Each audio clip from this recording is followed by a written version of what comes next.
అలాగే వేదిక ముందున్నటువంటి నిప్పు రవ్వలందరికీ యూటీఎఫ్ రాష్ట్ర సంఘం ఉద్యమ జేజేలు పలుకుతా ఉంది. చప్పట్లు వినపడటం లేదు. ఇక్కడే వినపడకపోతే సచివాలయంలో వినపడవు, ఇక్కడ కూడా కొట్టాల. ఈరోజు ఈ రాష్ట్ర ప్రభుత్వానికి యూటీఎఫ్గా ఉపాధ్యాయ సంఘాలుగా 2003 డిఎస్సి పాత పెన్షన్ సాధన సమితి పోరాట సమితి ఆధ్వర్యంలో ఈ రాష్ట్ర కూటమి ప్రభుత్వానికి ఒకే ఒక హెచ్చరిక. ఇదిగో ఈరోజు ధర్నా శిబిరంలో నిప్పు రవ్వ బయలుదేరింది. ఇది రాష్ట్రం మొత్తం దావానంలో పాకే ముందే నువ్వు పాత పెన్షన్ సాధనకి సిద్ధపడు. అలా సిద్ధపడకపోతే అదిగో కూటవేతు దూరంలో బిఆర్టీఎస్ రోడ్డు ఉద్యమం 2022 ఫిబ్రవరి 3 అడిగి చూడు. తాడేపల్లి ప్యాలెస్ లో పడుకున్న మాజీ ముఖ్యమంత్రిని అడిగి చూడు. ఇది చెప్పదలుచాం. ఇంతకంటే ఒక్క మాట కూడా నేను మాట్లాడదలుచుకోలేదు. ఎందుకంటే ఇప్పటికి 2022 ఫిబ్రవరి 3 బిఆర్టీఎస్ రోడ్డు ఉద్యమం తాకిడికి నీ పోలీసు బాసుని మార్చుకున్నావు, నీ ఐఏఎస్ని మార్చుకున్నావు, కానీ ప్రజల్ని మార్చలేదు. నిన్ను అటకెక్కించిన అదిగో అక్కడ పడుకున్నటువంటి మాజీ ముఖ్యమంత్రి గారిని అడగమని ఈ కూటమి ప్రభుత్వ అధినేతల్ని చెప్తున్నాం. రెండవది, ఇక్కడ ఉన్నటువంటి వాళ్ళందరం ఉపాధ్యాయులం. బడిలో అసెస్మెంట్ ఎగ్జామ్స్ లో తల్ల మునకలై నువ్వు ఏ ఒక్క మార్కు ఒక్క పిల్లాడికి ఒక అక్షరం ఒక్క రాని 3 కోట్లతో పెట్టిన నీ అసెస్మెంట్ బుక్స్ ని ప్రక్కన పడేసి రోడ్ల మీదకి వచ్చాం. బడిలో ఉంటే పాఠాలు చెప్పే శక్తి మాకుంది. రోడ్ల మీదకి వస్తే మీరే చెప్పాలి పూర్తి కాక్యం. రైట్. కనుక పాత పెన్షన్ ఇస్తావా లేదా అనేది తెలుసుకోవాల్సింది బంతి. ఎక్కడ పెట్టాం మనం? తెలుగు మన కూటమి ప్రభుత్వ కోర్టులో వేసాం. తెలుసుకుంటావా లేదా? పిడికెలు బిగించి అందరూ ఒక్కసారి ఇక్కడున్న పిడికెలి ఈ ఫోటో తీసి పంపించండి మీడియాకి. ఇది పిడికెలి. 2003 డిఎస్సి పాత పెన్షన్ నువ్వు ఇస్తావా లేదా పోరాటానికి సిద్ధపడతావా? తెలుసుకోవాల్సినటువంటిది. పిడికెలు బిగించండి. ఇది తెలుసుకోవాల్సింది. యువ రక్తం ఈరోజు ముందుకు రావాల్సినటువంటి ఉంది. రైట్. ధన్యవాదాలు మిత్రులారా. రెండో మాట నేను చెప్పదలసింది, నేను ఏ సంఘాన్ని విమర్శించడమో మరొకటో చేయదలుచుకోలేదు. కానీ 2002లో పిఎఫ్ఆర్డిఏ బిల్లుని కేంద్ర ప్రభుత్వం తీసుకొస్తే ఇక్కడ ఇన్ని కబుర్లు చెప్తున్న నాయకులు గాని పార్టీలు గాని ఒక్కళ్ళంటే ఒక్కళ్ళు కూడా మాట్లాడలేదు. ఆ రోజున్న వామపక్షాలు తప్ప. కానీ పిఎఫ్ఆర్డిఏ బిల్లు 2013 సెప్టెంబర్లో తెస్తే ఈ పిఎఫ్ఆర్డిఏ బిల్లులోనే మన 2003 డిఎస్సి ఇబ్బంది ఉంది.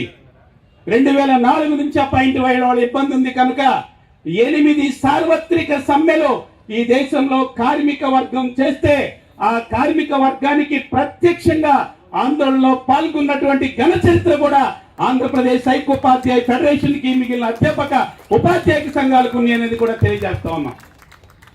2003లో డిఎస్సి నోటిఫికేషన్ ఇచ్చి నియామకాలకు లేట్ అవుతుంటే ఆ రోజు రాష్ట్ర ప్రభుత్వం దగ్గర వీళ్ళందరికీ కూడా పాత పెన్షన్ వచ్చేటువంటి అవకాశాలు ఉండవేమో, ఖచ్చితంగా వీళ్ళందరికీ కూడా ప్రమోషన్స్ కంటే ముందు అపాయింట్మెంట్ ఇవ్వమని ఆ రోజు రాష్ట్ర ప్రధాన కార్యదర్శిగా ఉన్న ఎన్ నారాయణ గారు నిలదీసినటువంటి సంఘటన మీ పేపర్లో మీరు చూశారు. కనుక నేను ఆ జోలికి కూడా వెళ్ళదలుచుకోలేదు.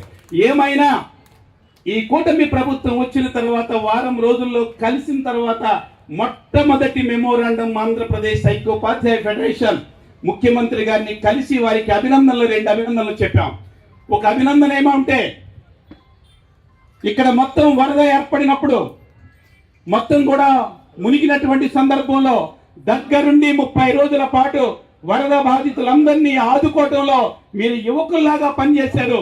అలాంటి యువకులుగా ఉన్న మీకు మేము యూటీఎఫ్ రాష్ట్ర కమిటీ అభినందనలు తెలియజేస్తామని ముఖ్యమంత్రి గారికి చెప్పాం. రెండో మాట కూడా చెప్పాం. ఇదే వేగంతో ఈ రాష్ట్రంలో 2003 డిఎస్సి వాళ్ళు 6,500 మంది ఉపాధ్యాయులతో పాటు 11,000 మంది మిగిలినటువంటి వాళ్ళందరికీ పాత పెన్షన్ ఇచ్చేదానికోసం మీ ఫైల్ ని కొనసాగించండి అని చెప్పించాం. రెండవ మెమోరాండం అది ఇచ్చింది. దాన్ని సర్క్యులేట్ చేసేది మీ అందరికి కూడా తెలుసు. కానీ కింద నుంచి వాళ్ళు చెప్తున్న మాట ఏమంటే ఇంకా వివరాలు రాలేదని. ఇది మాత్రం అంగీకరించేటువంటిది కాదు. ఎందుకంటే వివరాలు రాకపోవటం ఏమిటి? మీకు కావాల్సిన వివరాలు అయితే ఆగమయ్య గారి మీద తెప్పించుకుంటావా? మాకు రావాల్సినటువంటి సమాచారాన్ని నిదానంగా నడకం తెచ్చుకుంటావా? ఎందుకు నువ్వు లెక్కేయాలి?